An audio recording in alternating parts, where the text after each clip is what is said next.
Lord মেকলের শিক্ষা নীতি 1835 সালে Lord Thomas Babington Macaulay British ভারতের শিক্ষানীতির রূপরেখা নির্ধারণের জন্য মেকলে মিনিটস নামে একটি প্রতিবেদন প্রস্তুত করেন।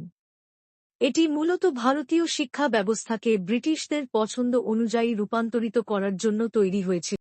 মূল বিষয়সমূহ ১. ইংরেজি ভাষার গুরুত্ব। মেকলে ভারতীয় শিক্ষা ব্যবস্থায় ইংরেজি ভাষাকে প্রধান ভাষা হিসেবে চালু করার সুপারিশ করেন। ২. পশ্চিমা জ্ঞান প্রচার। তিনি মনে করতেন যে ভারতীয় ঐতিহ্যবাহী শিক্ষা, সংস্কৃত, আরবি ও পার্সি অপ্রয়োজনীয় এবং তার পরিবর্তে ইউরোপীয় বিজ্ঞান ও সাহিত্য পড়ানো উচিত। ৩. অর্ধ ইংরেজ ভারতীয় তৈরি। তিনি এমন এক শ্রেণী গঠনের পরিকল্পনা করেন যারা রক্তে গাত্রবর্ণে ভারতীয়, কিন্তু চিন্তা ও রুচিতে ইংরেজ। ৪. সংস্কৃত ও পার্সি শিক্ষার অবমূল্যায়ন। ভারতীয় ভাষার শিক্ষাদানের গুরুত্বকে খাটো করে দেখানো হয় এবং এগুলোকে অনুপযুক্ত বলা হয়। ৫. ইংরেজি শিক্ষিত সম্প্রদায়ের সৃষ্টি। উদ্দেশ্য ছিল প্রশাসনিক কাজে সহায়তার জন্য ইংরেজি শিক্ষিত ভারতীয় কর্মী তৈরি করা।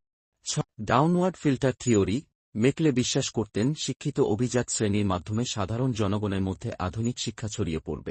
পরিণাম ১. ভারতীয় ভাষাগুলোর গুরুত্ব কমে যায়। ২. ইংরেজি শিক্ষার প্রসার ঘটে। ৩. পাশ্চাত্য সংস্কৃতি ও ভাবধারার প্রচলন হয়। ৪. ভারতীয় ঐতিহ্যবাহী শিক্ষা ব্যবস্থা দুর্বল হয়ে পড়ে। সমালোচনা মেকলের এই শিক্ষা নীতি ভারতীয় শিক্ষা ব্যবস্থার উপর দীর্ঘস্থায়ী প্রভাব ফেলে এবং এটি আজও আলোচনার বিষয়।